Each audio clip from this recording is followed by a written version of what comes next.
Welcome to This Wasn't on the Test, the podcast where knowledge meets humor in the most unexpected ways.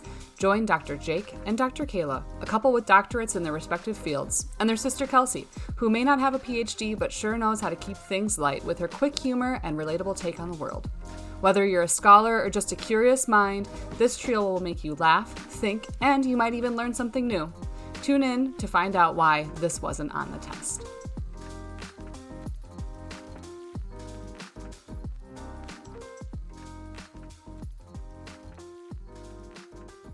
Welcome back to This Wasn't on the Test. I'm Kelsey, and I'm here with my brother and sister-in-law, Jake and Kayla. They're doctors, and I am not. Hello. Hi, guys. Hey.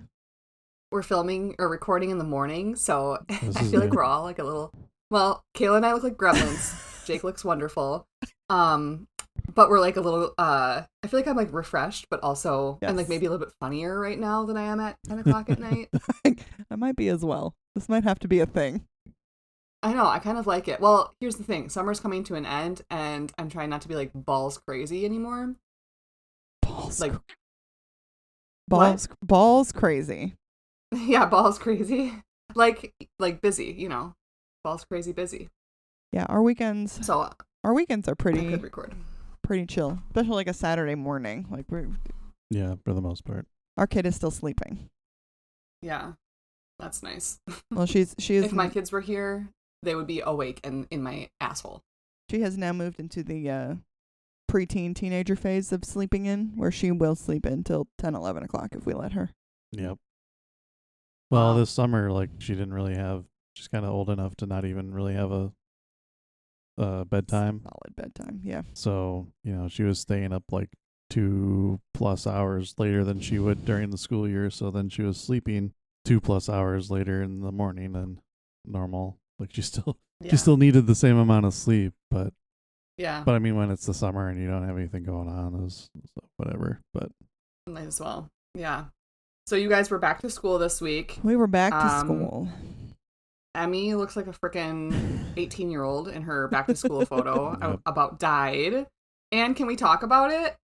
Yeah. Can we talk about how hot Kayla's looking? Oh my gosh. Yes, we can talk like, about when you sent that, I was like, holy shit. Like, Kayla's on a little journey. You can talk about it if you want. Otherwise, we won't talk about it. No, we can talk about my little journey. Like, this ain't a secret. I am on the Wegovies. And the Wegovies. Here's my fun Wegovy story, and I'll do it, like, abbreviated version. So one of the fun side effects is constipation. Oh, and I was getting literally, exactly. Oh shit, yes. And I was getting really annoyed that the scale like was not moving last week. And then I dropped 3 pounds overnight because I fill in the blanks. Yeah. So that was fun. Oh my God. It was not fun. It was not fun. No, but anyways, yeah, that's all doing stuff. Wow. It's been a little good. It's been a little slow moving over the summer because I'm a little lax with my eating and a little lax with my actually doing shit. I mean, you said that, but I mean, your trend line is solid, so. No, it is. It's good. Do you mind sharing how much weight you've lost? Or do you no, I don't care. Like, listen, I'm here. I'm an open book. I've lost 15 pounds in under 2 months. That's great. That's like such a healthy rate of losing weight. That's what we've been saying. A lot of people who... Yeah, I feel like a lot of people who go on, like, Ozempic, they lose 15 pounds in, like, 2 weeks, and then the next 2 weeks they're losing, like, 10 pounds. Like, I think that's just, it's so unhealthy, so I feel like this is a lot better of a... No, I'm trying to keep it real, trying to do stuff. Listening to your doctor, listening to your dietitian. Yep, listening to all the people telling me what to do. So, I love them for that. Good. So, it's been, it's been good. Great. Thanks. I feel really good. And I've been, like, so my job is a little different this year with teaching. I'm half-time teaching. I only teach 2 classes a day, and the rest of the time I'm an instructional coach. So I'm all over the place. So on the first day of school, I walked 3.5 miles in the school building. Never left the building. Holy cow. 3.5 miles. Well, you know what? You're going to really start dropping weight after that's what I told her. You doing that. It's wild. That's what I've been telling her is when she goes back to work and is moving around constantly. Busy. Yeah. Yeah. I mean, that's how I lost when I lost that, like, 50 pounds that I lost. Mm-hmm. I mean, obviously I was, like, postpartum and, like, I don't need to lose 50 pounds on my body frame, you know, No. but, like, not postpartum now body, you don't. Yeah. Not now I don't. Yeah, could you imagine if I lost 50 pounds now? You would look I'd be, like, skeletal. flying away in the wind. I would look like, I would look sick, yeah. But I truly think that it was from all of the walking that I do around my campus. Like, I do like 20,000 steps most days. So I believe it. I do not. I don't do wonders. that many steps because I'm in one building, but yeah, it's still, although with your new job, you actually do have cause to move around even more. I do move around a lot. Before. I even have they got me and our counselors and several of us that asked for. I have a like desk on wheels, nice, like a standing desk on wheels. That I have my little mobile workstation. It just rolls around the school with me. That's really nice. Yeah, but you don't have a classroom to decorate now? I do have a classroom because I still teach. I still teach 2 sure. periods a day. So I have a whole classroom with all the classroom stuff, but then I also have my little like mobile desk for moving around and stuff. So I do both. Like, it's like the best of both worlds. Yeah. Yeah. But now, that's like, amazing. your job responsibilities doesn't include just like teaching and doing the teaching part. Right. It, like, you kind of have to go around the school and help people now, which is going to get you moving around even more. So, yeah, it's been good. That's awesome. It's a lot of fun. I'm glad that you're liking the new job, and I've been I told Jake after the first day of school, I'm like, I'm a lot less mentally tired than I normally am after the first day, because normally it's like, 180 kids that I'm trying to get to know and wrangle and whatever the heck. And so I only have 2 classes, so I had like 50 kids. But I was physically exhausted. Yeah, I bet you're sore. Like, I bet your muscles were sore. My back hurts, my feet hurt. I took a nap yesterday. Sounds like a really great opportunity to buy some new shoes. I did do sure that. Did. Yeah. No, I knew coming in. So I have a really nice pair of walking shoes that I bought myself last school year that I have, like, the way I walk, the ball of my foot has worn through the sole of the shoe. Like, there's a hole straight to the ground. Yeah. So I bought myself a new pair of shoes to replace those ones. So, no, we're good. Nice. We'll say Kayla does a good job of wearing through her shoes. I do. Actually. I will wear a pair of shoes until they're a piece of shit. Well, I think while you're on this journey, too, like, of your Wegovy journey and stuff, like, as you drop more weight, I think that your walking will change a little bit, too. Maybe you won't wear through shoes as much. I'm sure. Are you saying my fat ass is wearing through shoes because I'm fat? No, I'm saying I've seen how you step on your feet. You have a very strange gait. I do have a very strange walk. Too. What is happening there? I don't understand. It works for me. It gets me from A to B. I don't know what you want. You're right, and you move fucking quick if you need to, so. I don't know. It's been weird, though. So Emmy's in school with me. We're in the same building now, and that's been weird. Yeah, that's really fun. And it is really a lot of fun. What I was going to say, so this week in Wauwatosa, yesterday, a middle school kid, got hit by a train and died. Holy cow. No. Yeah.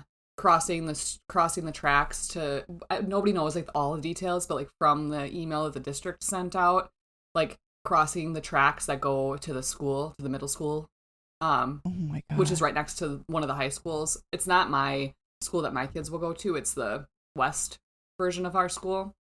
And we got an email from the district saying, remind your students, about like train safety and safe paths to get across to like get into the school property and stuff. And 14-year-old boy got hit and killed. Oh my God. Our district is like, and our town, obviously.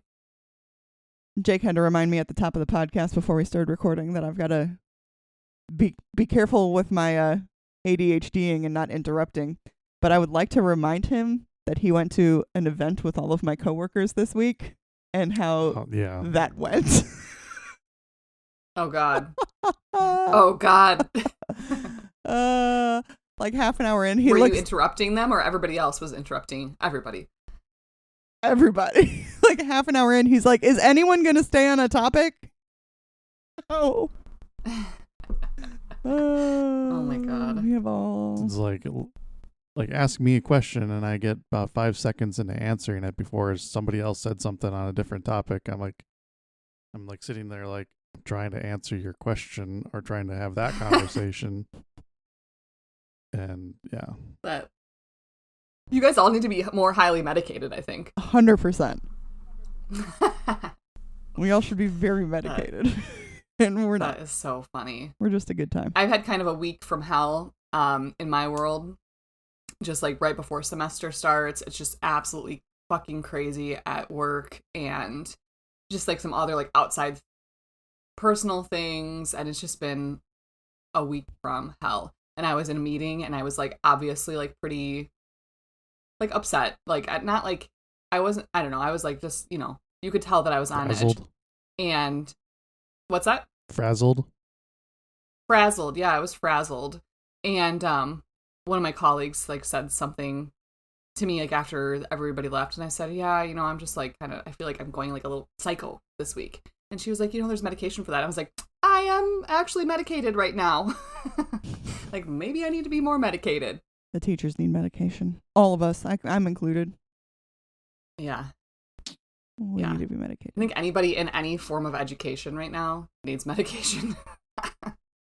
It's the wild, wild west. It is the wild, wild west. Listen, in addition to the, you know, Senate bill that they passed limiting communication between teachers and students with, you know, good intentions, terrible execution. I'm trying to be friends with a 12-year-old, but like my kid is 11 and has friends that are okay. Anyways, neither here nor there. They also passed bills that we have to enforce regarding cell phones in school. So cell phones in the state of Kentucky, cell phones and like AirPods and any associated electronic devices are now illegal in schools. So we get to enforce that. I mean, which is pretty easy. I'm like, it's illegal. Put it away. Like I don't know what you have to do. Yeah. Also, I saw something that's happening in our state too. I saw something in an email come through from the district. Again, great intentions, terrible execution. All these things are being executed from people that have never stepped foot inside a classroom ever. And then we also have to have a 1 to 2 minute moment of silent reflection every morning. It's law. Oh my God. It's just the first step to putting something else. That's how I read it. Correct. Yeah, that's exactly right. So we're all comfortable with the mandated moment of silence. Why don't we fill that silence? Right. Yeah. It's not a moment of silence anymore. Honestly, now we repeat the Lord's Prayer every morning. Can you like fill the space before that and like set it up as like a meditation point or like like touching in with yourself? It's just a moment of silence. It is very vague right now, but I can see the future. So one of my teacher coworkers is like, she's like, so I bring my tarot cards for those 2 minutes? I'm like, yeah. Like, we're all about malicious compliance from the school where I'm at.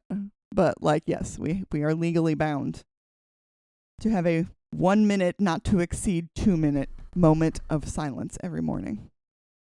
Wow. So, you know, all this. I'm shook. All this shit just keeps coming down the fucking pipe. Because teachers don't. Well, you know, if have they ever make you pray, you can be like, hey, daddy. What's up there?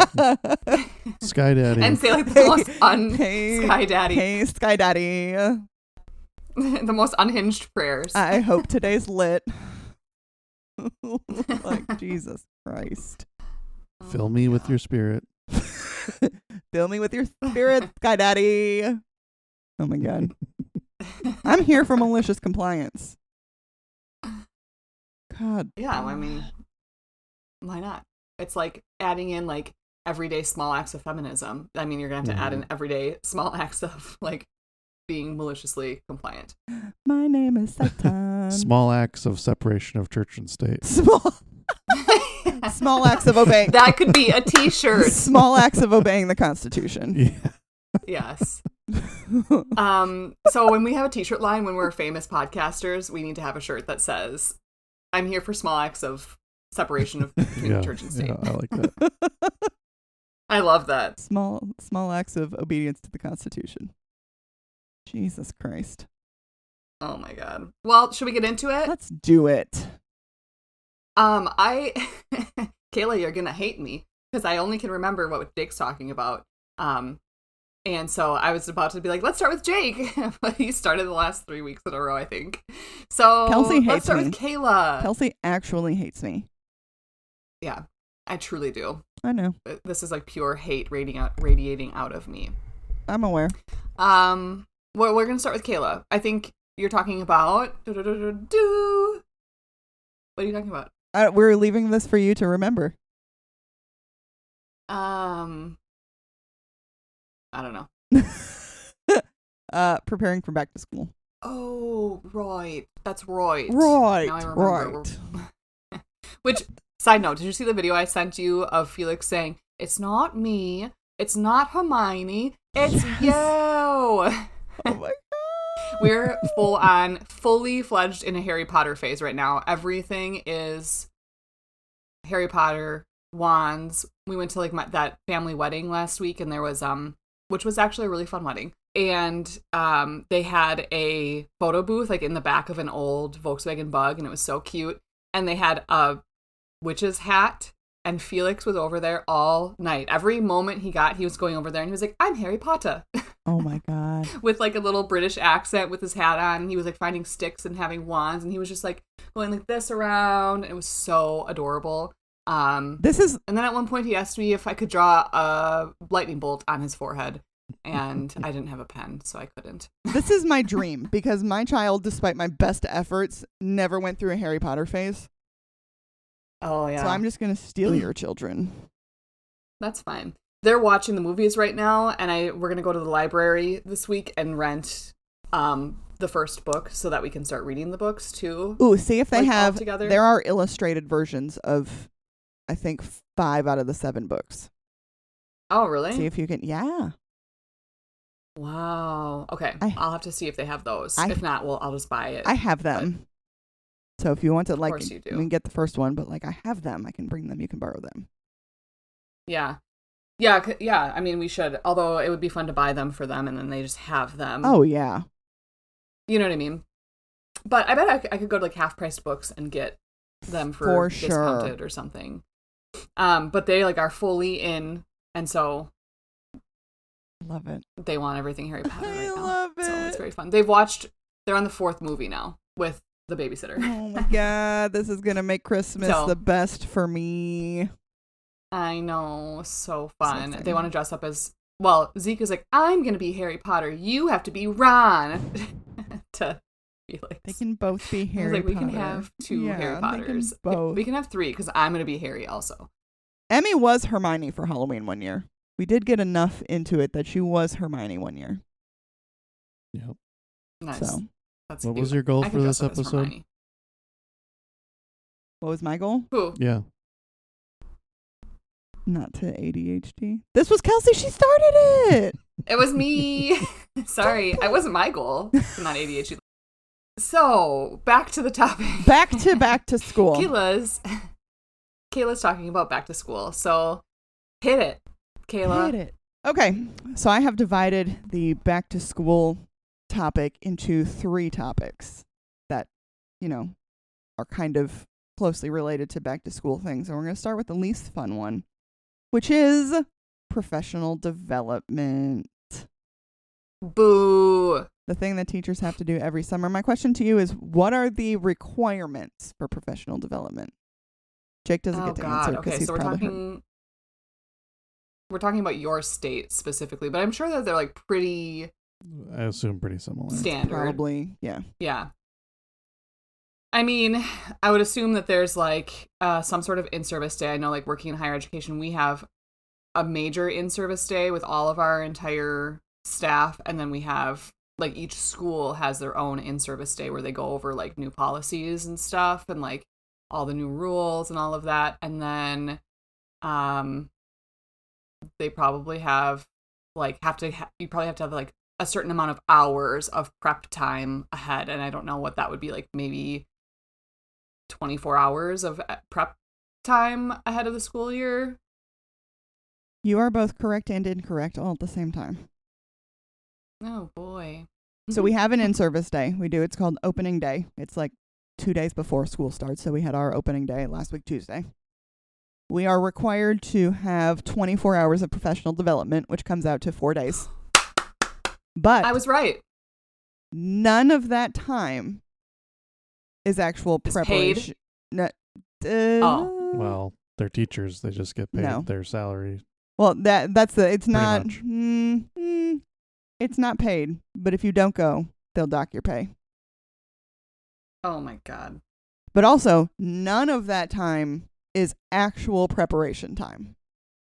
None of that. It's professional development. It's professional development. So none of that is actually setting up a classroom, getting lesson plans together, working with other teachers type things. It is professional development. Yeah. Is that like when you have to do like all of your like recertifications and stuff, or you probably have to do that on your own fucking time? Correct. Knowing the education Correct. system. But like, is that when you do like your bloodborne pathogen Nope. and your FERPA and like all of your Nope, we got to do that stuff? on our own time. We still have to do that on our own time. Oh my God. So That's so fucked up. Right. So like preparing for school to start is kind of a fucking nightmare. Because as much as like I get excited about like getting stuff together, but like all the other things that you have to do, like you have to do all your recertifications, there's no time blocked out for that. You just have to do it. You have to get 24 hours of professional development, and you have some choice in that. So here's the other thing with the professional development is there is no state funding for it. Of course. So every district is responsible for providing their own professional development. If individual schools want to bring in someone, that's on their budget. Wow. So some schools will tell you, like depending upon what school you work for, some schools will tell you like, okay, you need to do, here's the ones you're required to do with our school, and then you can pick anything else. And so the district has different opportunities depending upon what classes you want to take. We have a whole online professional development system where you can see all of the courses being taught in the district. But notably, like, this is basically relying on people taking their own time to prepare stuff to then run sessions of the professional development. Correct. Yeah. Like, these are being run by the teachers. Correct. For each other. Correct. So everybody that's doing that has to take their own time to prepare stuff. Yep. In addition to everything else. Yep. Please tell me that when you run a session, that counts as your hours of professional development. It does, because I did do that this year. So our district, and I've done it several years in the past. So our district usually has one technology-related professional development day every year that's like optional but available to like all teachers. And this year it was like AI focused, like using AI in the classroom and things like that. And so I taught a session of it about using AI to differentiate instruction for gifted students. Makes sense. Nice. But you can, when you do that, you can choose to either get professional development hours for doing that, or if you have your hours, you can choose, and you're leading a session, you can choose to get paid for it. So I used it for my hours. Oh, because the pay probably isn't. It's not. I mean, like $100 is $100. But Right. It's not terrible, but yeah. So yes, professional development. So my professional development this year, my year was different this year. I did a lot more professional development than I had to. I got paid. I would like it known because I have a principal who's fabulous and refuses to let me work for free. I love her so much. You're lucky. Not everybody Shout has that. out. So because of my new job position, I ended up attending a lot more professional development things than I needed to. Because the other thing is, not only do I belong to a school, I belong to the district as a gifted and talented teacher. So I have to attend those specific ones as well. So what did I do for professional development this year? I did the technology one. We did one where my favorite one that we do every year is all of the middle school gifted and talented teachers get together and work on our curriculum for the year. It is the most useful 6 hours of my life. So honestly, in terms of these professional developments, it's the most relevant to my job. I actually get things done, and our department secretary, shout out, usually attends with us. And so when we're like, oh, we're going to need to make copies of this, and she's like, give me it. And we'll like make sure it gets sent off for copies and things. And I'm like, oh, I don't think I have enough copies of that book. And she's like, let me order it. Like literally sitting there with us, ordering things, making copies of things, doing things while we're having these ideas. Yeah, that's so amazing. It's magic. You guys do have a really good district. Like there's, we have not every district is like that, or school is like correct. that. I am in very good departments. Like I love, I'm split between a school and a district level department, and they're both fabulous. Yeah. Let's see. We did one about restorative practices as opposed to, straight punishment. We did one about implicit bias, which was really, really interesting. We had a speaker come in for that one. Nice. And he was really, really good. That's cool. Yeah. I like stuff like that. We have to do professional development too, like in the leadership roles at our work and whatnot. And like we have like leadership specific things, and they bring in speakers sometimes. And we're like doing Franklin Covey right now, and like there's a lot of really good things that we're doing. So, but it is like some days I'm like, oh my god, I have a 2-hour class that's professional development. I'm like, I have to like pause everything I'm doing to go to this. What a waste. And then you go to it and you're like, okay, that was really great. I'll say my complaint is not that we have to do professional development. I get it. My complaint is the, unfunded. There's so many other things that need to be done at that time that sometimes the sitting and getting, for even as good as it is, the whole time I'm like, I have so much other stuff I need to do. I know. It would be so much better if they would just like work it into like a break time midway through the year when it's shitty outside and, Well, they do, don't they? They have PD opportunities throughout. We have professional learning days that we're required to attend by contract throughout the school year. We've got one in October, one in January. I can't remember. I mean, the way school is structured at summer is obviously the opportunity time to fit some of that in, but you're not wrong. So then the next phase of getting ready for the school year, we have the classroom setup phase, which is sometimes fun, sometimes chaotic. Question: how much money do teachers get to spend in their classroom? $0. As much as they're willing. Both correct. No, so there are a couple. So individual schools can order supplies depending upon what they are. There are very specific requirements with how school money gets spent. Yep. So most of the things that you can get for your classroom paid by not you are supply related. So books, paper, staples, things like that. When you're getting into like the nitty gritty of decorating a classroom, like making it fun for kids to be in the room. That's all you sugar tits. So that's all you sugar tits. So I went this year from 2 classrooms to 1 classroom, so I actually had a lot of surplus of things. So my one That's and nice. also I've been doing this for a hot minute, so there's not a lot of I have so much stuff stashed away that I can reuse. So my only big expense this year is I decided I had 2 Keurigs because I had 1 in each classroom, and now I have 2 in 1 classroom. And so I decided to make like a student cafe situation. I have like part of a countertop that's kind of useless to me. So it's all cute and set up, and I did this cool like foliage backdrop and made like a little awning over top of it, and it looks like the cutest little cafe. And I bought like flavored syrups, and this is my favorite little thing. That's the only thing I had to spend money on this year.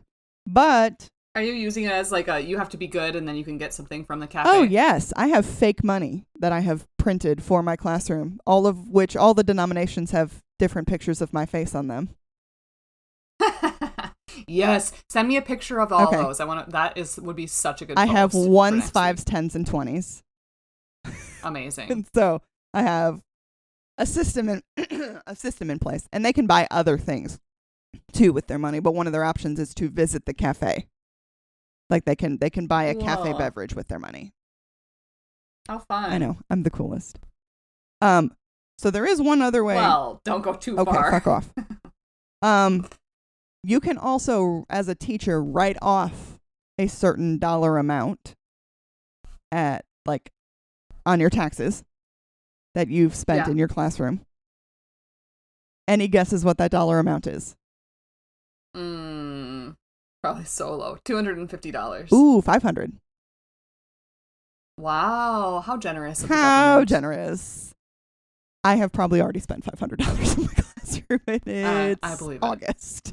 I feel like you almost should like it. form a company and then just declare losses, because that's how all these companies get around taxes. Ooh, form my own company as a teacher and just... Yeah. Like, here's our expenditures, know what you no should return. do? Actually, I'm not going to say it on the podcast because I don't want any of you bitches to steal it. But I'm going to tell you my idea after we are done recording. I'm here for this. But and like the annoying part of like all of that is like setting up my classroom is my favorite part, and making it all like cute and pretty. And I have like 115 lamps because I hate overhead lights, the stupid fluorescent lights. I never turn them on.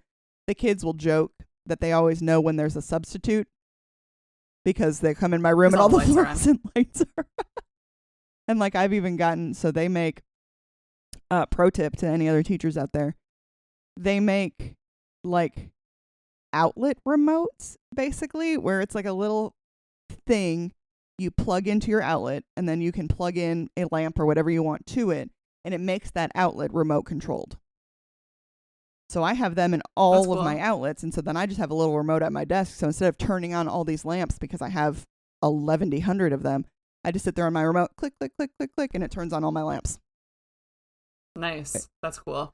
Also, pro tip is you can get like covers for your fluorescent lights that are like, you filters, know, whatever, like trees or clouds or whatever. But from a facility standpoint, because that's my world, you have to get it approved by your like EHS person or whatever, and risk management or whatever. And some places your insurance will not let you have them. So if you're going to do those, you got to get it approved. But they're really cool, actually. I do have some of those. I don't have them on my lights because I don't use them. But in my other classroom that I had, there was one fluorescent light that always stayed on as like an emergency light. Oh, yeah. So I had a like galaxy cover over top of that one. Yeah, that's so really cool. But the building I'm in now, I don't have any lights that stay on, so they're just all... They're like, we don't care about emergencies we don't care. for you. But I also have giant windows. That's what I was about like to say. Huge windows on like two walls of my room. The room is in the corner. Yeah. I have a corner room, 2 walls of windows. I could literally never turn a light on ever, and it wouldn't ever be dark. It's magical. Yeah, that's nice. So yeah, so my classroom is cute and majestic. One of Ella's friends from when she was in elementary was making the like brown paper posters that are all the rage, but for like back to school. Oh. And so I paid her to make one for my classroom, and I even sent her like a picture of like, here's what my classroom decorations look like. And so she themed it accordingly, and it's so cute in my room. It makes me so happy. Decorating my room is my favorite. And here's the thing. I will spend the money because I live there. Like I live there so many hours of the day that I'm like, this is going to be exactly what I want it to be. Yeah. So then here's my other, apparently all of this is just about what teachers don't get paid for beginning of the year stuff. In all of our contracts. Moral of the story. Moral of the story. We don't get paid for it. In all of our contracts, we have a clause that says, and other duties as assigned. Yep.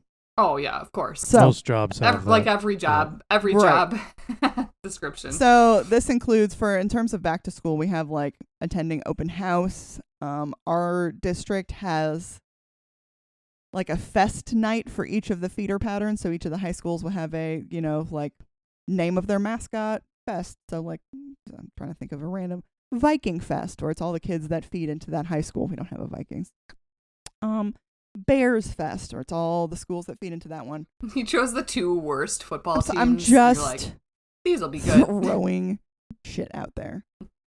And so it's like all of the schools in that feeder pattern and community, like different people from the community. So they'll have like Boy Scouts, Girl Scouts, counseling services, like everyone there. And then they have like inflatables, and it's really fun and it's cute.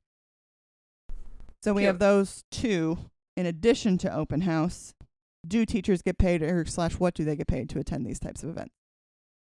None. You don't get paid. $0 and other duties as assigned. So, like we were, Kelsey and I said, like most jobs have a like, and other duties and other responsibilities. You know, that's like very typical. It's the thing is like, most jobs are controlled by a company where like, hopefully they're paying what that role is worth, with that type of thing right taken into account. Like my job description has the exact same thing, but like I feel like I, for the most part, get paid the reasonable amount for what my job is. And yeah, and if you're doing extra, you can go and be like, hey, I'm doing all these extra things. I need a raise or a title change or something. Yeah. And there's no, things can get worked you can't on. do that as a teacher, and they're already underpaid for what they're asked to do to begin with. So before people are like, oh, everybody's job has extra duties that you just have to do at some point. It's like, well, two things. Most of that is like extra duties being asked, whatever it is, during the work day time. Correct. Is first of all. And so like teachers have to like, are said like, you're required to go do this after you're done with your whole work day. Right. Basically. Right. And spend your evening mandatory. Right. And teachers are also technically, we are salaried, but we're not salaried. We're contracted. So our contract is 7.5 hours per day for 187 days. And so these other duties as assigned are outside of our contract hours that we are not getting paid for and still required to attend. Like we have a contract. And you're also working 9 hours a day, not 7.5 hours. Is a fucking joke. Being underpaid for what they do and just the respective time is, I think. That the phrase and other duties as assigned is like a joke phrase in education. Yeah, I'm sure. Like we use that as a joke. We're like, oh, I'm sure this falls into and other duties as assigned. Like it's a joke phrase. Like we just use it as a punchline. Mm-hmm. Yeah. Because they throw everything underneath there. And like, of course we're going to go to open house. Like, of course we are. But like, come on, people. Like, where are we drawing the line here? I'm doing a lot of complaining today. Mm-hmm.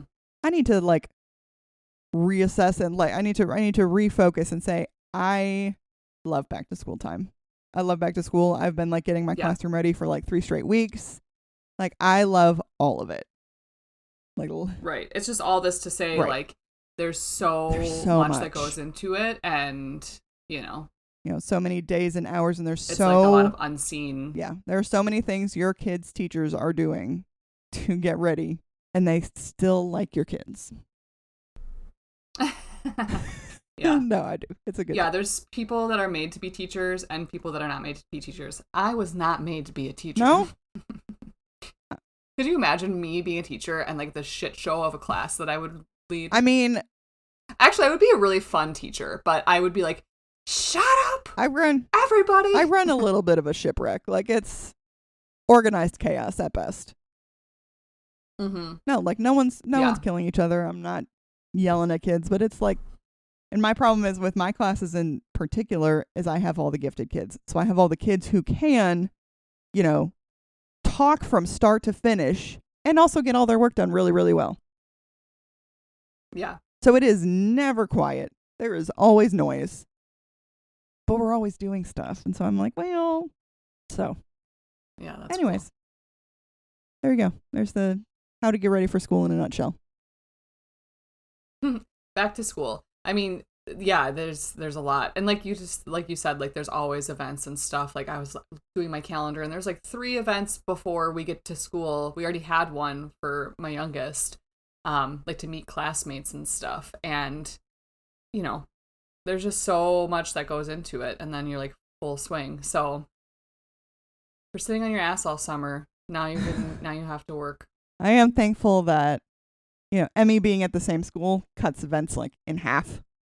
Yeah, that's going to be, I mean, just like transportation in the morning is really convenient. Like, well, for me, selfishly, I don't have to go to the bus to pick her up anymore, which is nice. Yeah, that's so nice.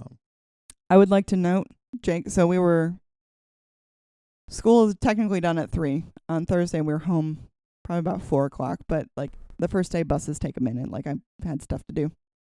And so he's like, yesterday, he's like, are you going to be home right after school? And I'm like, yeah, we should be. I would like it noted that the reason we were as late as we were is because Emmy was still playing with her friends.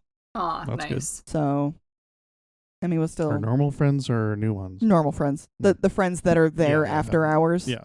So I'm like, are you ready to go now? No. Okay, cool. Well, I'm going to run up to my room and do A, B, and C, and then I'll be back down here. Yeah, that's So, nice. I'm going to need you to not be so pushy about whenever we get home. We'll get home when we get home. I'm never being pushy. I'm just wanting to be informed. So I don't know. Your guess is as good as mine. When the car pulls in the driveway, we're home. I texted you yesterday when we were on our way home. Yeah. Yeah. There we go. Bada bing, bada boom. There we go. Cool. Well, very enlightening. Everybody be nice to your teachers and buy them bottles Buy of them wine. Or no more stupid Alani's. shit, little piddly shit. Buy your teachers Alani's. All of your kids' teachers like an Alani, and it's not alcohol, so you can send it to school with your kid. PSA. Oh, can you not send wine to school with I your kid? mean, it's frowned upon. I have met a parent in the parking lot before to pick up a bottle of wine for myself. Parking lot of Walmart. Parking lot of Walmart. This isn't Kentucky if you don't meet in the parking lot of Walmart. That's my Kentucky voice. That was a terrible Kentucky voice. Anyways, send your kid to school with Alani's for your teacher. They will appreciate it. Very nice. All right. Well, thanks, Kayla, for all the insight. Welcome. Moving on to Dr. Jake's topic, which I believe, I mean, I could be wrong. I could be remembering incorrectly. But we're talking about quantum mechanics. No. So close.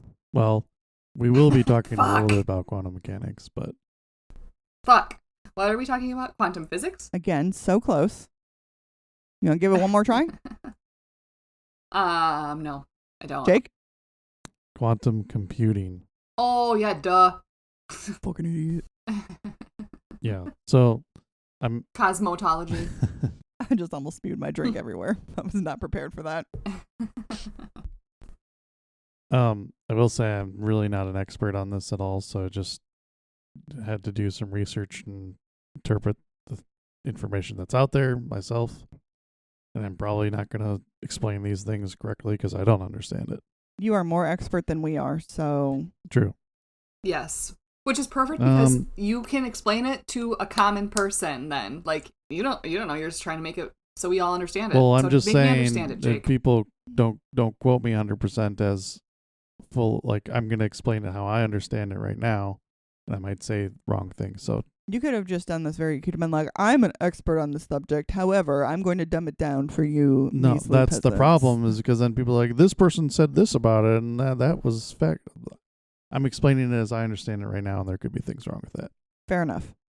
So, so getting into it, I guess the first thing just to build up is, can you explain how, like, fundamentally computing traditionally works?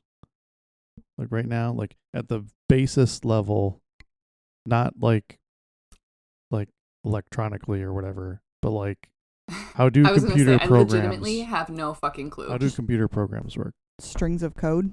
Okay, what's that code made out of? Binary. What is binary? Zeros and ones.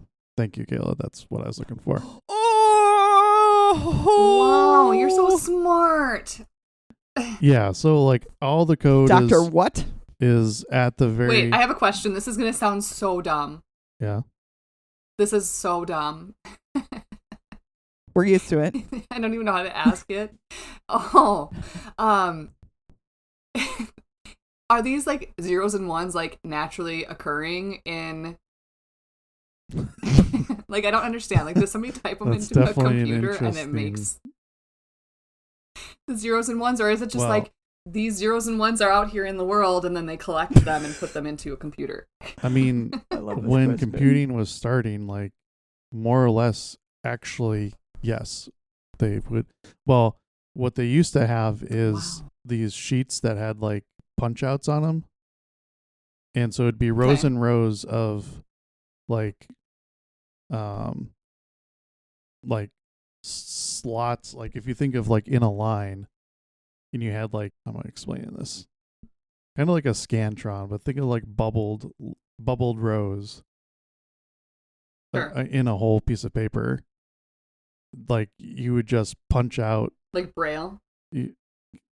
Not really, but you would like punch a hole in each slot, and so like each row would represent a string of binary, like zeros and ones, and if there was a punched out in that spot in that row, it'd be a 1. If there was no punch out, it'd be a 0. Oh, so sure. like literally, and like you put it into a machine and it reads it. yeah, line by line with rows and rows of zeros and ones. Like that's how computing started.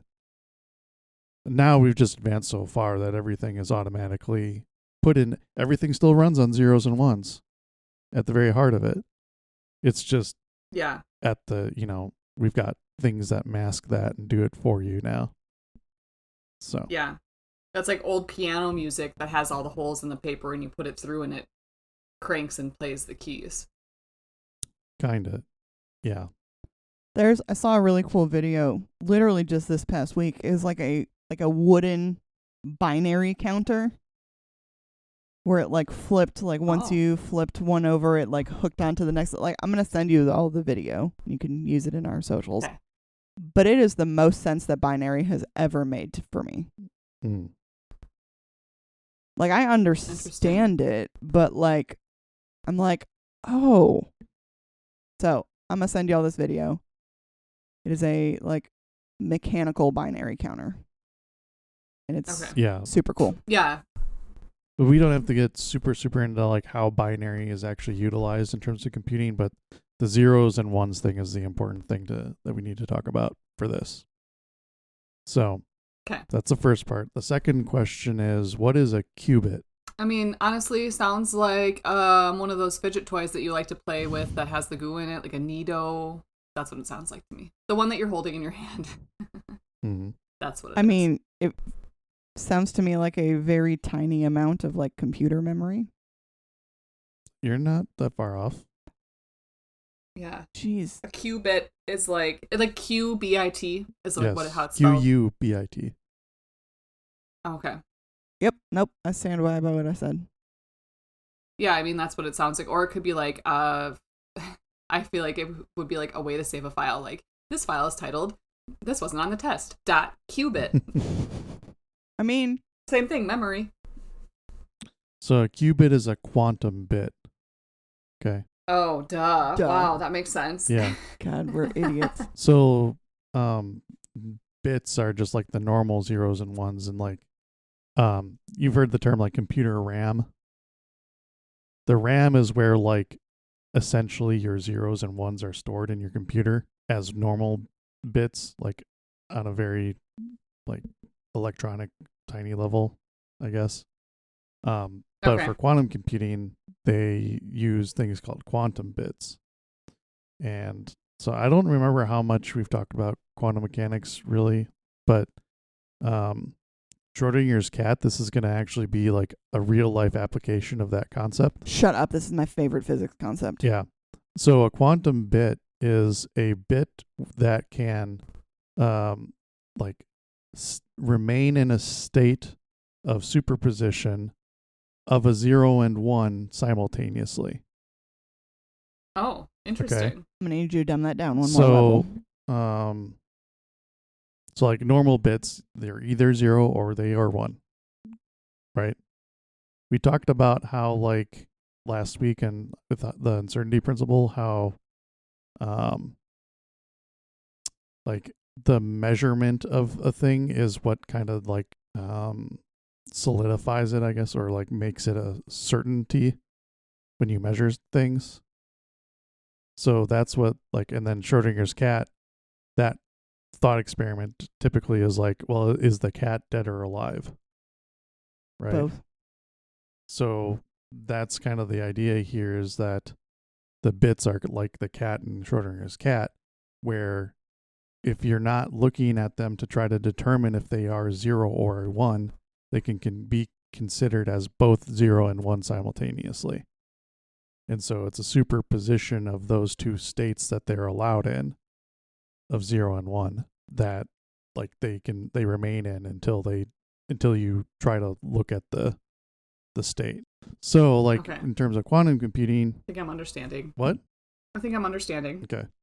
So essentially what you do is you can make like an array of these qubits, and all of them are like just brought to a state where they're in both state. So at a practical level is like you pick a state that a particle is in to represent a 0 and a 1. Okay. So like maybe an electron or something.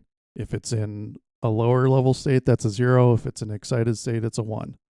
And so you like bring these electrons together or whatever and put them in this state of superposition, so you know that they're in either one, but you don't know what it is until you like try to measure Until it. you use it. Yeah, right.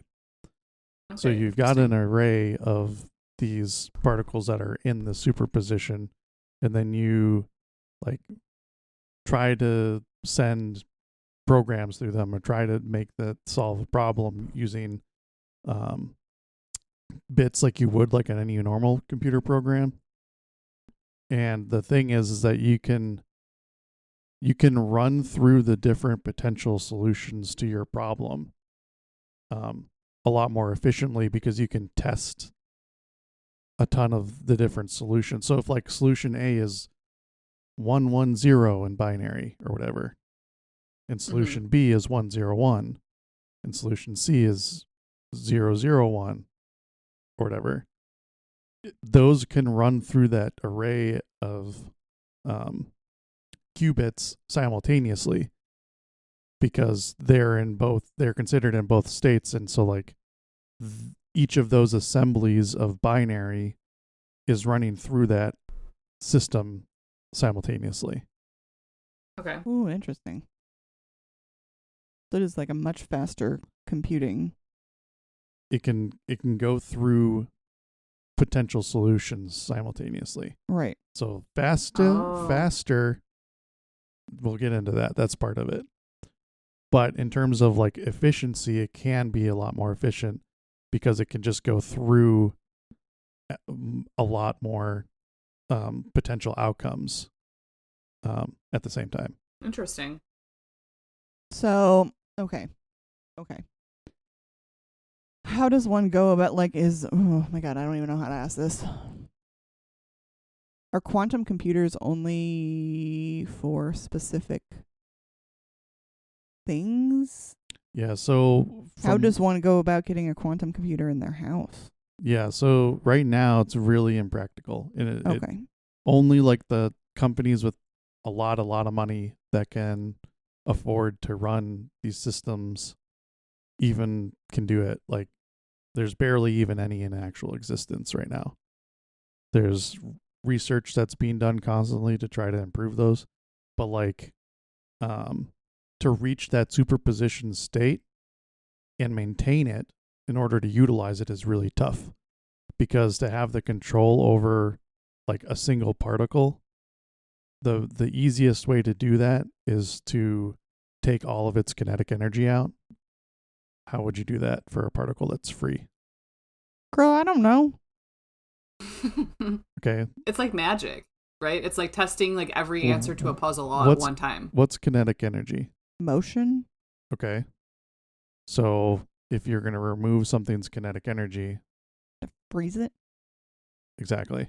Oh, shit. Okay. I'm smarter than I thought. I mean, and when we're talking about freezing, we're talking about bringing down as close to absolute zero as possible, because you're trying to like literally stop these things. So what is the practical use of a quantum computer? Like what is their intended use, most common use? Like I think what I read was testing like simulations of new components of machines and stuff like that. So you can like, I don't know, I'm not exactly 100% sure how they do this, but like basically adjusting like small parameters of things to try to figure out the one that's going to give the most efficiency or give the best result of whatever the thing they're trying to design is.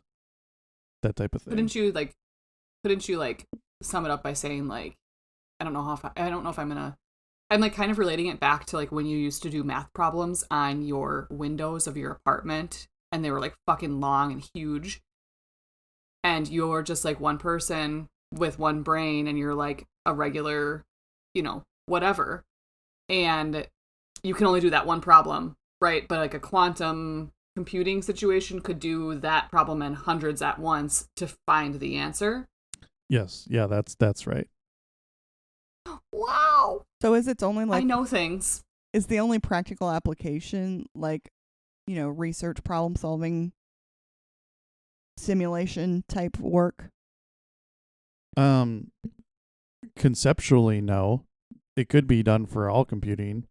The problem is that like where the research and the technology is right now, they've only been able to achieve up to 128 qubits at once. Okay. So that's only like 128 slots of binary that they can utilize at one time. Where, well, I'm not exactly 100% sure in terms of the traditional things, but suffice to say, like your computer has like thousands of these binary slots that it can use at one time. So right now it's efficient but slow. Right. Yeah. And because it's like you have to do things like cool the things down, which is really expensive, to get down to like near absolute zero, it takes a lot of energy, which equals cost, to like run the machines that keep the things at the right temperature in order to use them. And you can only make up to this, 128 bit system. And then also like they're prone to they're not stable as well, so they're very sensitive. Because you have to keep them at such a low temperature, like vibrations or even very, very small temperature changes can just take them out of their superposition state, and then you can't use this. You have to like wait for it to stabilize again. Jesus. So It's really tough. So these are theoretically beneficial, but not extremely practical. It's like if you could have thousands of qubits in your system at once, then it'd just be like any other computer, and it would be faster. Right. But basically used in like extreme science situations or so they're used in things, they're probably used for things that have lots and lots of potential solutions, because like a traditional computer is going to be like, here's my problem and here's all my variables. I'm going to use this, like I'm going to guess this set of variables for a potential solution, right? So like here's a try to follow me on this. So if I'm like x plus y plus z equals 20, okay? And your goal is to try to find x, y, and z. A normal computer would be like, okay, is it 0, 0, and 20? And it's gonna like choose that, like send that through at once, like, and then it has to go to the next one. Is it 1, 0, 19? Is that the answer? And then the next one, and then the next one, and then the next one. Like it has to sequentially go through every potential answer before finding the right answer. Where because of the superposition in the qubits, you can say test all of these answers at the same time. And then it'll run, but it takes a slow amount of time, and then it gives you the answer. Yeah. Or well, I guess it's more like computers can do the things like that really fast. Yeah. Like the simple things like that. Because like, I don't know what the number is, but in my example, there's only like 100 potential solutions or something like that. A couple hundred. Like computers are still really fast nowadays. It's when there's like billions of potential solutions where using the quantum computer to test like a million at once, where it ends up being able to do that faster than a normal computer can churn through each of those billion solutions one by one.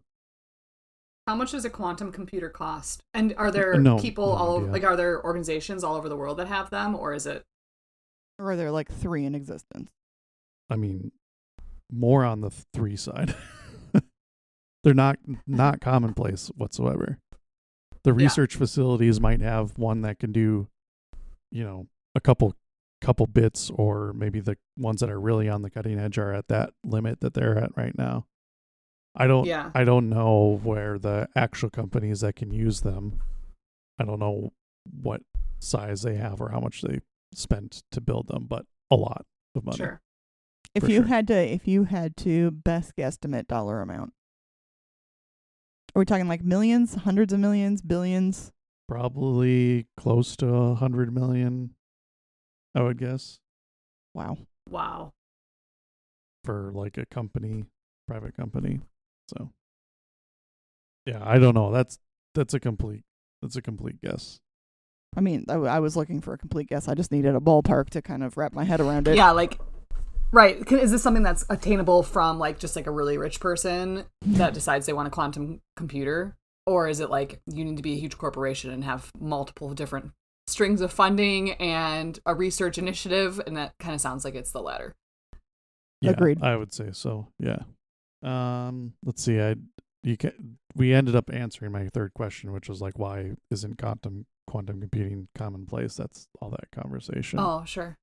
And naturally, we answered it. I do have a really quick question though. Yeah. So in your work that you did at Fermilab, I think we've talked about that in like your journey of getting your degrees and stuff. Did they have a quantum computer, and did you get to use one or see one in action? I don't know if they do or not, but I haven't heard of or seen one. So you have never interacted with a quantum computer? That was actually relatively long time ago now. That's true. Pretty new. The concept was definitely around when I was going through college, I know. But I don't think it was any more than like, at that point, it was probably like, wow, they made a single quantum bit at this one university. Sure. So cool. They're making headway, but I don't think it's really expected to be, I wouldn't say like common, but like something that is more widely utilized for the next 10 years yet. Sure. I have a question. Yeah. If you were beginning your physics journey like now, is this something that you would be interested in researching? Well, I was going to ask the same question. Well, would this be in your area of interest or not really? I mean, I find lots of things interesting, so that's kind of hard to answer. Would I? I mean, I definitely would be interested and would do it. Would it be the one that I chose? That I don't know. It's kind of hard to tell. What would you choose? I was actually going to ask like a really similar question. I was thinking at the end of this, I'm going to say, I have a question. If you were to go back to school to study something else, but still like in your obvious areas of interest, what would you be choosing? It has to be in an area of interest. Well, I guess no. I guess what would you do if you? Well, let's do both. Like if you right, like okay, let's do both. Like if you decide to go back to school, what would you study? Followed by if you started your physics career all over again and could pick any like subtopic within physics, what would you study? Oh, I actually think particle physics is legitimately like the most interesting one. So if I was just doing it in terms of interest, I think I'd probably still pick particle physics. Nice. Okay. But if I was like, if I wanted to make more money or something, I'd probably go straight engineering. But like my undergrad thing didn't really have much of an engineering school. I could have. Oh. I don't know. I don't see a lot of point in thinking about it, but it's like, I should have gone to finance because I probably would have done really well if I studied that. I'd make a lot of money. That sounds awful. You would be a really good engineer, though. You should think about going back to school. Why not? Why not? I've gone back 100 times. I just have to convince a company to hire me for engineering work without having a degree, and even though I probably easily capable of learning whatever. Yeah, true. The last thing I have is just an analogy that I thought of that I thought was interesting that might make sense. So Okay. I when I was reading this, what it made me think of is like lightning that is like in the process of striking. Have you ever seen like slow-mos of lightning in the air? Yeah. Mm-hmm. Yep. You know how like it branches out trying to find a place to strike. And so you see it like the tendrils going like spreading out until it hits a certain spot, and then it's like, that's the spot. This is what this like really, this is what it reminded me of, is like kind of simultaneously trying to find and these answers at the same time to some problem that you're running through a computer until it hits that on the solution. It's like, boom, got it type of thing. So it like really reminded me of lightning in that. That's a really good way. analogy. That is a really good analogy. Good. That's interesting. Okay. I feel like I'm actually understanding this. I know, right? Am I the next quantum physicist? I mean, you could if you wanted to. Quantum computing physicist? Could if you wanted to. No, I don't want to. You want to go to cosmetology school? I'll stick to marketing and events. It's so much easier, so much less thinking. Although some days I think that I have a qubit of information in my brain. So yeah, I mean, maybe a little shorter on my end because I don't know so much about it, but that's... No, I think that you did a really good job so helping us understand cool what the fuck it even is, because I think neither of us really totally knew beforehand. So hopefully everybody listening also feels the same. It is one of those terms that's kind of has started to be kind of, people are aware of the terminology for the last 15-ish plus years now. And yeah, I mean, even I didn't really know a whole lot about it. I knew like the terms like qubit and stuff like that, but I really had no idea of how like it was being utilized. So it's interesting for me to start learning too. And it is something that I do expect to improve in terms of technology. I don't think anybody's going to really have a quantum computer in their house for decades at least. Mm-hmm. But I do think that companies are there's going to be a point in the next 10 to 20 years probably where most companies will have one somewhere to help them do their intensive computing. Makes sense. So that's my read on it. Nice. Yeah, that's really cool. I feel like, this was a topic that truly wasn't on the test. So I think that you did a really good job helping us understand. Cool. So looking at next week, do we have topics that we've thought of? Yep. I have a suggestion of a topic, but I need Jake's take on it. Okay. Just in terms of, what is your opinion about, instead of doing a concept, doing a person? Oh. I know, right? Still related. Still under the umbrella. Yeah. I mean, I would if you're interested in. I guess it sounds a little bit more historical than kind of explaining how what I find interesting is how the world works and stuff like that. Fine. I have topics in that category too. Well, who is your person? What was your person? I was going to say I had two people. You have a choice. Okay. Wait. Can I guess? Okay. The actual cat of Schrodinger's cat. No. Oh, darn. You have any other guesses? No, I was just being dumb. I had on my list Richard Feynman and Alan Turing. Okay. I just thought it would be interesting to do a person. I know he hates it. Yeah, I'd much rather do boring. Okay. How about exoplanets and astrobiology? Am I supposed to pick between those two? How about exoplanets? Okay, we can do exoplanets. Okay, cool. I have no idea what that is, so... Planets outside of our solar system. Far, far away planets. Oh, okay. Cool. Actually, one of my colleagues at U of L is kind of one of the forefront people in exoplanet discovery. Oh, really? Interesting. Can we get him on the podcast? I was going to say, can we get a guest? Wow, that's really, really patriarchal of you to assume that it was a man. I didn't. I said, can we have a guest? Oh, I said him. I don't. Sorry. I don't I don't know her very well. Just she was at U of L at the same time as me. Oh, okay. Wow, way to go, Kelsey. So we can't get a guest. I know. Okay, and then what are we giving Kayla? Yeah. Oh, I was gonna ask Kayla about the process of grading. Ugh. Hates it. Just kidding. In terms of what? In terms of how I grade, in terms of grading policy, in terms of what? Yep, those things. All of it. Well, I think a lot of people think, I mean, and to a degree, are right about it being subjective Ish. and stuff like that. I mean, depends on the topic, on the class, right? I guess we'll have to find out next week, huh? But I think some people think it's kind of arbitrary and stuff like that. And Okay. Cool.